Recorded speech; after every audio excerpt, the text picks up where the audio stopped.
Welcome back to our channel. So guys, ಇದು ಬಂದುಬಿಟ್ಟು Wednesday vlog. ಇಲ್ಲಿ ಅಮ್ಮಂಗೆ ಬೆಳಗ್ಗೆನೆ ತಲೆ ಬಾಚ್ತಾ ಇದ್ದೀನಿ. ಯಾಕೆ ಅಂತ ಅಂದರೆ ಅಮ್ಮ ಒಂದು ಮದುವೆಗೆ ಹೋಗ್ತಾ ಇದ್ರು, ಅದಕ್ಕೆ ತಲೆ ಎಲ್ಲ ಬಾಚ್ಕೊಡೋಣ ಅಂತ ಹೇಳಿಬಿಟ್ಟು ಇಲ್ಲಿ ಸಿಕ್ಕೆಲ್ಲ ಬಿಡಿಸಿ ತಲೆ ಬಾಚ್ತಾ ಇದ್ದೀನಿ. ಅಮ್ಮ ನನಗೆ ಫಸ್ಟಿಗೆ 4 ಎಳೆ ಜಡೆ ಹಾಕು ಅಂತ ಹೇಳಿದ್ರು. ನಾನು ಸರಿ ಅಂತ ಹೇಳಿಬಿಟ್ಟು ಸಿಕ್ಕೆಲ್ಲ ಬಿಡಿಸಿ ಹಾಕೋದಕ್ಕಂತ ಕೂತ್ಕೊಂಡೆ. ಆಮೇಲೆ ನೋಡಿದ್ರೆ ಟೈಮ್ ನೋಡಿಬಿಟ್ಟು, ಅಯ್ಯೋ ದೇವ್ರೆ, ಇಷ್ಟೊಂದು ಟೈಮ್ ಆಗೋಗ್ಬಿಟ್ಟಿದೆ, ಪಪ್ಪ ಬೇಗ ರೆಡಿಯಾಗು ಅಂತ ಹೋಗಿದ್ರು. ಇವಾಗ ಬಂದು ನೋಡಿದ್ರೆ ನಾನಿದು ತಲೆನೇ ಬಾಚ್ಕೊಂಡಿಲ್ಲ. ಇನ್ನು ಮದುವೆಗೆ ಹೋಗೋಕ್ಕೂ ತುಂಬ ಲೇಟಾಗುತ್ತೆ ಅಂತ ಹೇಳಿಬಿಟ್ಟು 3 ಎಳೆ ಜಡೆ ಹಾಕು ಸಾಕು, ಜಾಸ್ತಿ ಏನು ಬೇಡ ಅಂತ ಹೇಳಿದ್ರು. ಅದಕ್ಕೆ ಇವಾಗ 3 ಎಳೆ ಜಡೆನ ಹಾಕ್ಕೊಡ್ತಾ ಇದ್ದೀನಿ ನಾನು.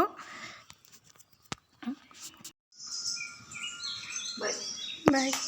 ಇವಾಗ ಅಮ್ಮ ಮತ್ತು ಪಪ್ಪ ರೆಡಿ ಆಗಿಬಿಟ್ಟು ಮದುವೆಗೆ ಹೋಗ್ತಾ ಇದ್ದಾರೆ. ಅಮ್ಮ ಮತ್ತು ಪಪ್ಪ ಇಬ್ಬರೇ ಹೋಗ್ತಾ ಇದ್ದಾರೆ. ನಾನು, ಅಕ್ಕ, ಮಾನ್ವಿ ಯಾರೂ ಹೋಗ್ತಾ ಇಲ್ಲ, ಅವರಿಬ್ಬರೇ ಹೋಗ್ತಾ ಇದ್ದಾರೆ. ಇಷ್ಟೇ ಬೇಗ ಬೇಗ ಅಂತ ಹೇಳಿದ್ರು. ಅಮ್ಮ ಹೇಳಿದ ಟೈಮಿಗೆ ರೆಡಿ ಆಗಲಿಲ್ಲ. ಅಮ್ಮ ಸ್ವಲ್ಪ ಲೇಟಾಗೇ ರೆಡಿಯಾಗಿ ಹೋಗಿದ್ದು.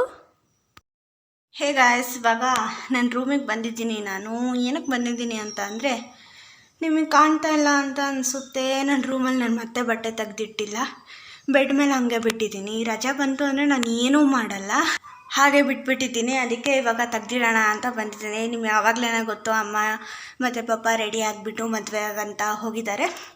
ನಾನು, ಅಕ್ಕ ಮತ್ತು ಮಾನ್ವಿ ಮನೆಯಲ್ಲೇ ಇದ್ದೀವಿ. ನಾವೇ 3 ಜನ ಮನೆಯಲ್ಲಿರೋದು. ಸೊ ಇವಾಗ ಬೆಳಗ್ಗೆ ತಿಂಡಿ ತಿಂದಿದ್ದು ಪಾತ್ರೆ ಹಾಗೆ ಬಟ್ಟೆ ಎಲ್ಲ ತೊಳಿಬೇಕು. ಸೊ ಅದಕ್ಕೆ ಬೇಗ ಬೇಗ ಈ ಕೆಲಸ ಮಾಡಿಕೊಂಡು ಕೆಳಗೆ ಹೋಗ್ತೀನಿ. ಅಕ್ಕಂಗೆ ಹೆಲ್ಪ್ ಮಾಡಿಕೊಡೋದಕ್ಕೆ, ಬಟ್ಟೆ ತೊಳೆಯೋದಕ್ಕೆ, ಪಾತ್ರೆ ತೊಳೆಯೋದಕ್ಕೆಲ್ಲ.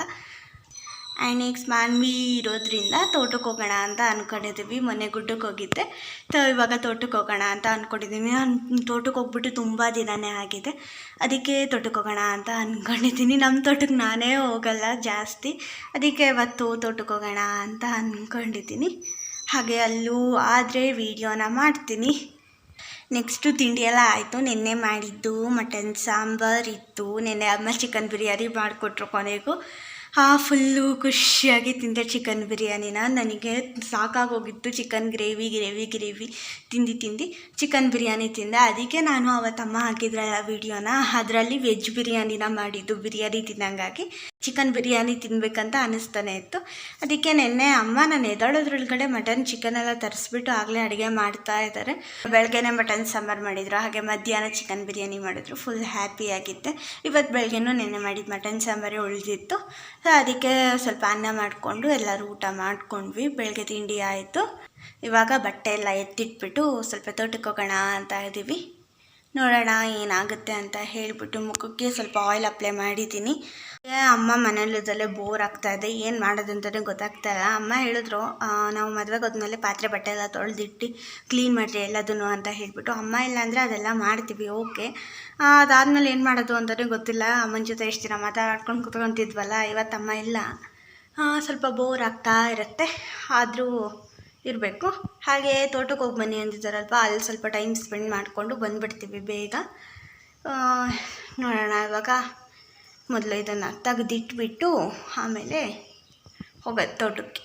ಹಾಗೆ ಬೆಳಿಗ್ಗೆ ತಿಂಡಿಗೆ ನಲ್ಲಿ ಮೂಳೆ ತಿನ್ನೋದಕ್ಕೆ ಹೋಗ್ಬಿಟ್ಟು ಕೈಯೆಲ್ಲ ಕುಯ್ಕೊಂಡ್ಬಿಟ್ಟೆ. ಯಾಕೆ ಅಂತ ಗೊತ್ತಿಲ್ಲ, ಅದು ನಿಂಗೆ ಹೇಳಿದೆ ಅಷ್ಟೇ, ಅದು ಕೈ ಕುಯ್ದೋಗ್ಬಿಡ್ತು. ಅವಾಗೇನೋ ಅಷ್ಟು ನೋವು ಏನೂ ಅನ್ನಿಸ್ಲಿಲ್ಲ. ಇವಾಗ ಸ್ವಲ್ಪ ಬ್ಲಡ್ ಬಂದುಬಿಟ್ಟು ನೋವ್ತಾ ಇದೆ. ಗಾಯ ನೋಡಿದ್ರೆ ಅಷ್ಟು ಸಣ್ಣದು, ಆದರೆ ಪೇಯ್ನ್ ಮಾತ್ರ ತುಂಬಾ ಆಗ್ತಾಯಿದೆ. ಹಾಗೆ ಇವಾಗ ಗುಡ್ಡಕ್ಕೆ ಬಂದಿದ್ದೀವಿ. ಗುಡ್ಡಕ್ಕೆ ಬಂದುಬಿಟ್ಟು ಸ್ವಲ್ಪ ಸುತ್ತಾಡ್ತಾ ಇದ್ದೀವಿ.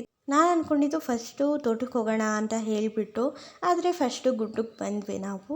ಹಾಗೆ ಇಲ್ಲಿ ಸೀಬೆಹಣ್ಣಿಂದು ಮರ ಇತ್ತು. ಈ ಸೀಬೆಹಣ್ಣಿನ ಮರದಲ್ಲಂತೂ ಒಂದು ಸೀಬೆಹಣ್ಣು ಕಾಣಲಿಲ್ಲ. ನಾನು ಎಷ್ಟು ಹುಡುಕ್ತಾ ಇರ್ತಾಯಿದ್ರೆ ಸುತ್ತ ನೋಡಿದೆ, ಒಂದು ಸೀಬೆಹಣ್ಣಿನ ಮರ ಇರಲಿಲ್ಲ. ಹಾಗೆ ನೋಡಿಕೊಂಡು ಸುಮ್ಮನೆ ಹೋದೆ. ಹಾಗೆ ನಮ್ಮ ಅಂಕಲ್ ಅವ್ರದ್ದು ಇದು ತೆಂಗಿನ ಮರದಲ್ಲಿ ತೆಂಗಿನಕಾಯಿ ಬಿಟ್ಟಿತ್ತು. ಕಾಯಿ ಹಾಗೆ ಕೈಗೆ ಸಿಗೋ ಥರ ಇತ್ತು. ತುಂಬ ಚೆನ್ನಾಗಿತ್ತು ಅದು ನೋಡೋದಕ್ಕೆ. ಹಾಗೆ ಒಂದು ಕ್ಲಿಪ್ಪಿಂಗ್ ತಗೊಂಡೆ, ಕೈಗೆ ಸಿಗ್ತಾ ಇತ್ತು ಅದು. ಹಾಗೆ ಅಲ್ಲಿಂದ ಬಾಳೆಕಾಯಿ ಮರ ಇತ್ತು, ಅದೆಲ್ಲ ನೋಡಿಕೊಂಡು ಮುಂದೆ ಹೋಗ್ತಾ ಇರ್ಬೇಕಾದ್ರೆ ಅಂಕಲ್ ಅವರು ಒಂದು ದಾಸವಾಳದ ಗಿಡ ಹಾಕಿದ್ರು. ಅಲ್ಲಿ ತುಂಬ ಚೆನ್ನಾಗಿತ್ತು ಅದು ಫ್ಲವರು. ಅದಕ್ಕೆ ಅದನ್ನು ಹಾಗೆ ಒಂದು ಕ್ಲಿಪ್ಪಿಂಗ್ ತಗೊಂಡೆ. ಇಲ್ಲಿ ನಾನು ಮತ್ತು ಮಾನ್ವಿ ಬಂದುಬಿಟ್ಟು ಒಂದು ಕಡೆ ನಿಂತ್ಕೊಂಡಿದ್ದೀವಿ. ಮೊನ್ನೆ ಹೋದಾಗ ಫುಲ್ಲು ಪ್ಯಾಂಟ್ ಹಾಕ್ಕೊಂಡು ಹೋಗಿದ್ದೆ, ಅದೇನೋ ಸೊಳ್ಳೆ ಗಿಳ್ಳೆ ಏರು ಕಚ್ತಾ ಇದೆ ಅಂತ ಅನಿಸ್ಲಿಲ್ಲ. ಇವತ್ತು ಶಾರ್ಟ್ ಡ್ರೆಸ್ ಹಾಕ್ಕೊಂಡು ಹೋಗಿದ್ದಕ್ಕೆ ಯಪ್ಪಾ ದೇವ್ರೆ ಎಷ್ಟು ಸೊಳ್ಳೆ ಇತ್ತು, ಹೆಂಗೆ ಒಂಥರ ಆ ಗಿಡದ್ದೆಲ್ಲ ಒಂಥರ ಆಗಿಬಿಟ್ಟು ಚುಚ್ತಾ ಇದೆ, ಮುಳ್ಳೆಲ್ಲ ಕಾಲಿಗೆ ಅಡ್ಕೊತಾ ಇತ್ತು, ಡ್ರೆಸ್ಸಿಗೆಲ್ಲ ಅಂಟ್ಕೊತಾ ಇತ್ತು ಮುಳ್ಳು, ಅದೊಂಥರ ಕಡ್ದ ಆಗ್ತಾಯಿತ್ತು. ನಾನಂತೂ ಮನೆಗೆ ಹೋಗ್ಬಿಟ್ಟು ಫುಲ್ಲು ಕೆರ್ಕೊಂಡಿದ್ದೀನಿ ಅದನ್ನು. ಹಾಗೆ ಇಲ್ಲಿ ಸ್ವಲ್ಪ ಕರ್ಬೇವಿನ ಸೊಪ್ಪು ಕಿತ್ಕೊಂಡ್ವಿ, ಯಾಕೆಂದರೆ ಅಮ್ಮ ಮೊನ್ನೆನೇ ಕೇಳ್ತಾಯಿದ್ರು ಕರ್ಬೇವಿನ ಸೊಪ್ಪು ಕಿತ್ಕೊಂಡ್ಬಂದ್ರಾ ಅಂತ ಹೇಳಿಬಿಟ್ಟು. ನಾವಿಲ್ಲ ಅಂತ ಹೇಳಿದ್ವಿ, ಕಿತ್ಕೊಂಬರೋಕ್ಕಿಲ್ವಾ ಅಂತ ಹೇಳಿದ್ರು. ಅದಕ್ಕೆ ನಮ್ಮ ಗುಡ್ಡದಲ್ಲಂತೂ ಎಲ್ಲಿ ನೋಡಿದ್ರು ಬರೀ ಕರ್ಬೇವಿನ ಸೊಪ್ಪಿನ ಗಿಡನೇ ಕಾಣ್ತಾ ಇದೆ ಅಂತ ಹೇಳಿಬಿಟ್ಟು ಸ್ವಲ್ಪ ಕರ್ಬೇವಿನ ಸೊಪ್ಪು ಕಿತ್ಕೊಂಡ್ವಿ. ತುಂಬ ಅಂದರೆ ತುಂಬಾ ಕರ್ಬೇವಿನ ಸೊಪ್ಪಿನ ಗಿಡ ಇದೆ ನಮ್ಮ ಗುಡ್ಡದಲ್ಲಿ. ಅದನ್ನು ಕಿತ್ಕೊಂಡ್ಬಿಟ್ಟು ಹೋಗಿ ಮನೆಯಲ್ಲಿ ಇಟ್ಬಿಟ್ಟು ಹಾಗೆ ನಾವು ತೋಟಕ್ಕೆ ಬಂದ್ವಿ. ಇವಾಗ ತೋಟದಲ್ಲಂತೂ ತುಂಬಾ ದಿನ ಆಗಿತ್ತು ತೋಟಕ್ಕೆ ಬಂದುಬಿಟ್ಟು. ಗುಡ್ಡಕ್ಕಾದರೂ ಸ್ವಲ್ಪ ಹೋಗ್ತಾ ಇದ್ದೇನೋ, ತೋಟಕ್ಕಂತೂ ಬಂದೇ ಇಲ್ಲ. ತುಂಬ ಅಂದರೆ ತುಂಬ ದಿನ ಆಗಿತ್ತು ತೋಟಕ್ಕೆ ಬಂದು.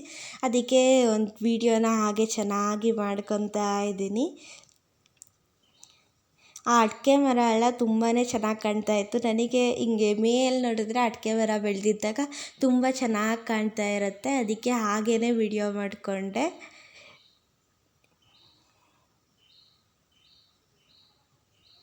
ಹಾಗೆ ಇಲ್ಲಿಂದ ಕೆಳಗೆ ಹೋದರೆ ಅಲ್ಲಿ ಮೇ ಫ್ಲವರ್ ಬಿಟ್ಟಿತ್ತು. ನನಗೆ ಗೊತ್ತಲ್ಲ ಇದನ್ನು ತೋಟದಲ್ಲೂ ಹಾಕಿದ್ದಾರೆ ಅಂತ ಹೇಳ್ಬಿಟ್ಟು. ಹಿಂಗೆ ಹೋಗ್ತಾ ಇದ್ದ ಅಲ್ಲೇನೋ ರೆಡ್ ಕಲರ್ ಕಾಣ್ತಾ ಇದೆಯಲ್ಲ ಅಂತ ಹೇಳ್ಬಿಟ್ಟು ನೋಡಿದ್ರೆ ಈ ಮೇ ಫ್ಲವರು. ಹಾಗೆ ಅದನ್ನು ವೀಡಿಯೋ ಮಾಡಿಕೊಂಡೆ. ಆ್ಯಂಡ್ ನೆಕ್ಸ್ಟ್ ಇಲ್ಲಿ ಮಾನ್ವಿ ಪ್ಯಾರ್ಲೆಕಾಯಿ ಕೀಳೋದಕ್ಕೆ ಅಂತ ಹೇಳಿಬಿಟ್ಟು ಹೋಗಿ ಪ್ಯಾರ್ಲೆಕಾಯಿನ ಕಿತ್ಕೊಟ್ಲು. ಹಾಗೆ ಅಲ್ಲಿ ನೀರು ಹೋಗ್ತಾ ಇತ್ತು, ಫುಲ್ಲು ಸೊಳ್ಳೆ ಥರ ಕಚ್ತಾ ಇತ್ತು ಅಂತ ಹೇಳ್ಬಿಟ್ಟು ಅದರೊಳಗೆ ಇಳ್ದು ಸ್ವಲ್ಪ ಕಾಲು ತೊಳ್ಕೊಂಡೆ ಹಂಗೆ. ಆಮೇಲೆ ಇವಾಗ ಪ್ಯಾರ್ಲೆಕಾಯಿ ನಾನಿಲ್ಲೇ ತಿನ್ಕೊಂಡು ಹೋಗ್ತಾ ಇದ್ದೀನಿ. ನನಗೆ ಪ್ಯಾರ್ಲೆಕಾಯಿ ಸಿಕ್ಬಿಟ್ರೆ ಅಂತೂ ಅದನ್ನ ಅಲ್ಲೇ ತಿಂತಾ ಇರ್ತೀನಿ ನಾನು, ನನಗೆ ಅಷ್ಟಿಷ್ಟ ಅದು. ಮಾನ್ವಿ ಕೈಯಲ್ಲಿ ಹಿಡ್ಕೊಂಡು ಬರ್ತಾ ಇದ್ದಾಳೆ ಇಲ್ಲಿ ಅಕ್ಕಂಗಂತ ಹೇಳಿಬಿಟ್ಟು. ನನ್ನ ಕೈಯಲ್ಲಿ ಒಂದು ಕೈಯಲ್ಲಿ ಕ್ಯಾಮ್ರಾ ಇತ್ತು, ಒಂದು ಕೈಯಲ್ಲಿ ಸೀಬೆಹಣ್ಣು ಇತ್ತು ಅಂತ ಹೇಳಿಬಿಟ್ಟು ಅವಳ ಕೈಯಲ್ಲಿ ಕೊಟ್ಟಿದ್ದೆ ಎಲ್ಲದನ್ನು. ಅವಳು ಇಟ್ಕೊಂಡು ಬರ್ತಾ ಇದ್ದಾಳೆ. ಇವಾಗ ಹೋಗ್ತಾ ಇದ್ದೀವಿ ಮನೆಗೆ. ತೋಟ ಎಲ್ಲ ನೋಡಿಕೊಂಡು ಸುತ್ತಾಡ್ಕೊಂಡು ನೋಡ್ತಾ ಇರ್ಬೋದು ನಾನು ಎಷ್ಟು ಬೇವ್ತಿದ್ದೀನಿ ಅಂತ ಹೇಳಿದ್ರೆ. ಬಿಸಿಲು ಅಂತೂ ತುಂಬಾ ಇತ್ತು, ತುಂಬ ಸುಡ್ತಾ ಇತ್ತು. ಅದಕ್ಕೆ ಬೆಳಗ್ಗೆ ಯಾವಾಗಲಾದ್ರು ಕೂಲಾಗಿದ್ದಾಗ ಬಂದರೆ ಸ್ವಲ್ಪ ಹೊತ್ತಲ್ಲಿ ಕುತ್ಕೊಂಡು ಮಾತಾಡ್ಕೊಂಡು ಹೋಗ್ಬೋದು ಅಂತ ಅಂದ್ಕೊಂಡು ಹೋಗ್ತಾ ಇದ್ದೆ. ಹಾಗೆ ಅದೆಲ್ಲ ಆದಮೇಲೆ ಚಾನಲ್ ಹತ್ರ ಬಂದು ಇಲ್ಲಿ ಮಾನ್ವಿ ಸ್ವಲ್ಪ ಪ್ಯಾರ್ಲೆಕಾಯಿನ ತೊಳಿತೀನಿ ಅಂದ್ಲು. ಹಾಗೆ ನಾನು ಸ್ವಲ್ಪ ಕಾಲೆಲ್ಲ ತೊಳ್ಕೊಂಡೆ, ಸೊಳ್ಳೆ ಎಲ್ಲ ಕಚ್ಚಿಬಿಟ್ಟು ಕಡಿತ ಆಗ್ತಾಯಿತ್ತು ಅಂತ ಹೇಳಿಬಿಟ್ಟು. ಹಾಗೆ ಮನೆಗೆ ಬಂದ್ವಿ. ಗೊತ್ತಲ್ವ ಯಾವಾಗಲೂ ನಾನು ಹೋಮ್ವರ್ಕ್ ಇದ್ದಿದ್ದೆ ಅಂತ ಹೇಳಿಬಿಟ್ಟು ಬರಿತಾ ಇದ್ದೀನಿ. ಇನ್ನೊಂದು ಫುಲ್ ಪೇಜು 3 ಪೇಜಸ್ ಬರೆದ್ಬಿಟ್ರೆ ಇವತ್ತಿಗೆ ರೀಚ್ ಆಗಿಬಿಡ್ತೀನಿ ನಾನು ಟೇಬಲ್ಸ್ ಬರೆಯೋದು. ನನಗಂತೂ ಸಾಕಾಗಿ ಹೋಗಿದೆ, ಎಷ್ಟು ಬರೆದ್ರೂ ಮುಗಿತಾನೇ ಇಲ್ಲ ಈ ಟೇಬಲ್ಸ್ ಬರೆಯೋದು. ನನ್ನ ಫ್ರೆಂಡ್ಸ್ ಎಲ್ಲ ಹೇಳ್ತಾ ಇದ್ದಾರೆ ಆಗಲೇ ನಾನು ಇದು ಮುಗಿಸ್ತೆ ಹೋಮ್ವರ್ಕ್ ಅಂತ ಹೇಳ್ಬಿಟ್ಟು. ನಾನು ಫುಲ್ ಶಾಕಾಗಿದ್ದೀನಿ. ಇಷ್ಟು ದಿನ ನಾನು ಅವರಿಗಿಂತ ಫಸ್ಟ್ ಮುಗಿಸ್ತಿದ್ದೆ, ಇವತ್ತು ನಾನು ಮುಗಿಸೇ ಇಲ್ವಾ ಯಾವ ಹೋಮ್ವರ್ಕು ಅಂತ ಹೇಳಿಬಿಟ್ಟು. ಹಾಗೆ ಮ್ಯಾಥ್ಸ್ ಬರ್ದು ತುಂಬ ಬೇಜಾರಾಯಿತು. ತುಂಬ ದಿನದಿಂದ ಬರೀ ಮ್ಯಾಥ್ಸೇ ಬರಿತಾ ಇದ್ದೀನಿ ಅಂತ ಹೇಳ್ಬಿಟ್ಟು ಇವಾಗ ಸೈನ್ಸ್ ಬರೆಯೋಣ ಅಂತ ಹೇಳಿಬಿಟ್ಟು ತಗೊಂಡಿದ್ದೀನಿ. ಇಲ್ಲಿ ಸ್ವಲ್ಪ ಸೈನ್ಸ್ ಬರೆದು ಮುಗ್ದಿತ್ತು. ಮ್ಯಾಥ್ಸನ್ನ ಕಡೆ ಇಟ್ಬಿಟ್ಟು ಸೈನ್ಸ್ ಬರಿತಾ ಇದ್ದೀನಿ. ಇವಾಗ ಡಿಕ್ಷ್ನರಿ ಇಟ್ಕೊಂಡು ಅದರಲ್ಲಿ ವರ್ಡ್ಸ್ನ ಇಂಗ್ಲೀಷ್ ಮೀನಿಂಗ್ ಸರ್ಚ್ ಮಾಡ್ತಾ ಬರಿತಾ ಇದ್ದೀನಿ. ಸೈಂಟಿಫಿಕ್ಸ್ ವರ್ಡ್ಸ್ ಬರೆಯೋದಕ್ಕೆ ಕೊಟ್ಟಿದ್ರು, ಅದನ್ನು ಬರಿತಾ ಇದ್ದೀನಿ. ಹಾಗೆ ಮಧ್ಯಾಹ್ನದ ಊಟ ಕೂಡ ಆಗಿತ್ತು. ಮಟನ್ ಸಾಂಬಾರಿತ್ತು, ಅದ್ರ ಜೊತೆಗೆ ಸ್ವಲ್ಪ ಸೊಪ್ಪಿನ ಸಾಂಬಾರಿತ್ತು.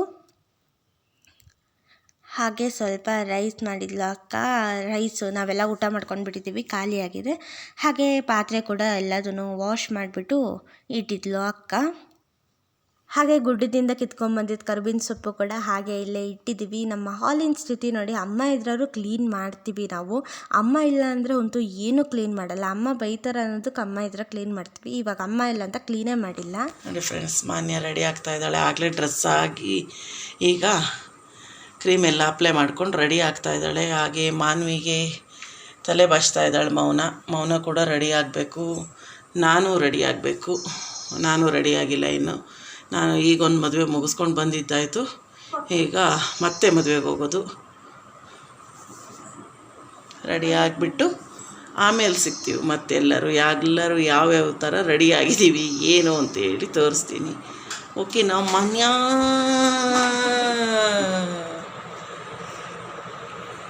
ಇವಾಗ ನಾನು, ಅಮ್ಮ, ಅಕ್ಕ, ಮಾನ್ವಿ ಎಲ್ಲರೂ ರೆಡಿ ಆಗಿದ್ದೀವಿ. ಎಲ್ಲರೂ ಆಲ್ಮೋಸ್ಟ್ ಪಿಂಕ್ ಡ್ರೆಸ್ ಹಾಕ್ಕೊಂಡಿದ್ದೀವಿ. ಮಾನ್ವಿ ಒಬ್ಬಳು ಪರ್ಪಲ್ ಹಾಕ್ಕೊಂಡಿದ್ಲು. ಅಮ್ಮನೂ ಇವಾಗ ಎಲ್ಲ ಸ್ಯಾರಿ ಎಲ್ಲ ಹಾಕ್ಕೊಂಡು ರೆಡಿ ಆಗಿದ್ದಾರೆ. ಅಕ್ಕನೂ ಹಾಗೆ ರೆಡಿ ಆದಳು. ಮಾನ್ವಿನೂ ರೆಡಿ ಆಗಿದ್ದಾಳೆ. ನಾನು ಕೂಡ ರೆಡಿ ಆಗಿದ್ದೀನಿ ಆಗಲೇ. ನಾನು ಈ ಥರ ಮಿರರ್ ಮುಂದೆ ವೀಡಿಯೋ ಮಾಡೋದಕ್ಕೆ ಅಮ್ಮ ಹೇಳ್ತಾಯಿದ್ರು, ಮಿರರ್ ಮುಂದೆನೇ ವೀಡಿಯೋ ಮಾಡ್ತಿರ್ತಾಳೆ, ಬರೀ ಯಾವಾಗ ನೋಡಿದ್ರು ಮಿರರ್ ಮುಂದೆನೇ ಇರ್ತೀಯಲ್ಲ ನೀನು ಅಂತ ಹೇಳ್ತಾಯಿದ್ರು. ಆಮೇಲೆ ಅಮ್ಮನ ಕಡೆ ತಿರುಗಿಸ್ದ ಕ್ಯಾಮ್ರಾನ. ಹಾಯ್ ಫ್ರೆಂಡ್ಸ್, ಎಲ್ಲ ರೆಡಿ ಆಗಿದ್ದೀವಿ. ಟೈಮು ಕರೆಕ್ಟಾಗಿ 7:15, ಇನ್ನು 5 ನಿಮಿಷ ಇದೆ. 7:15 ಒಳಗಡೆ ರೆಡಿ ಆಗಬೇಕಂತ ಟೈಮ್ ಕೊಟ್ಟಿದ್ದೆ. 6:30 7:15 ಒಳಗಡೆ ರೆಡಿ ಆಗಿಬಿಡ್ಬೇಕು ಅಂತ ಹೇಳ್ಬಿಟ್ಟು ಹೊರಟಿದ್ದೀವಿ. ನಾನು ರೆಡಿ ಆಗಿದ್ದೀನಿ. ಮನೆಯವ್ರು ಇನ್ನೇನು ಅವ್ರದ್ದು 5 ನಿಮಿಷ ಅಷ್ಟೇ. ಪ್ಯಾಂಟ್ ಶರ್ಟ್ ಹಾಕ್ಕೊಂಡ್ರೆ ಮುಗ್ದೋಯ್ತು. ನಮ್ಮದೇ ಎಲ್ಲ ಸ್ವಲ್ಪ ಲೇಟ್ ಆಗೋದು.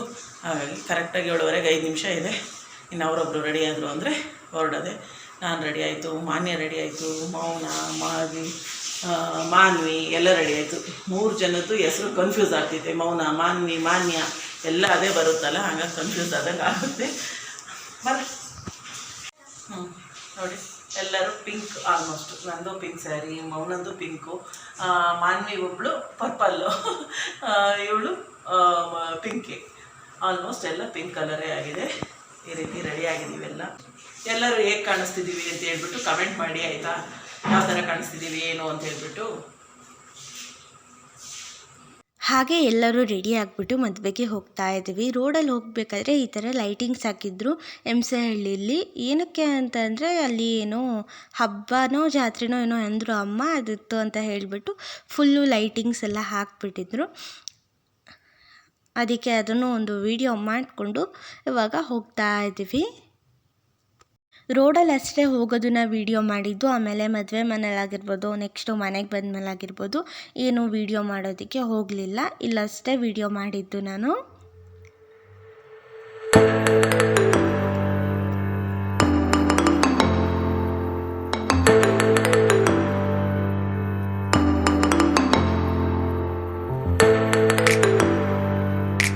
ಹಾಗೆ ಈ ವ್ಲಾಗ್ನು ಕೂಡ ಇಲ್ಲಿಗೆ ಎಂಡ್ ಮಾಡ್ತಾ ಇದ್ದೀನಿ. ಈ ವ್ಲಾಗ್ ನಿಮಗೆ ಇಷ್ಟ ಆಗಿದರೆ ಪ್ಲೀಸ್ ಒಂದು ಲೈಕ್ ಮಾಡಿ. ಹಾಗೆ ಚಾನಲ್ನ ಯಾರು ಸಬ್ಸ್ಕ್ರೈಬ್ ಮಾಡ್ಕೊಂಡೇ ನೋಡ್ತಾ ಇದ್ದೀರಾ, ಹೋಗಿ ಸಬ್ಸ್ಕ್ರೈಬ್ ಮಾಡ್ಕೊಂಡು ನೋಡಿ. ಹಾಗೆ ಹೇಗಿತ್ತು ಈ ವ್ಲಾಗು ಅಂತ ಹೇಳಿಬಿಟ್ಟು ಕಮೆಂಟ್ ಮಾಡಿ. ನೀವು ಕಮೆಂಟ್ ಮಾಡಿದರೆ ಹೇಗಿತ್ತು, ಯಾವ ಥರ ವಿಡಿಯೋ ಬೇಕು ನಿಮಗೆ ಅಂತ ಹೇಳಿಬಿಟ್ಟು ನಮಗೆ ಗೊತ್ತಾಗುತ್ತೆ.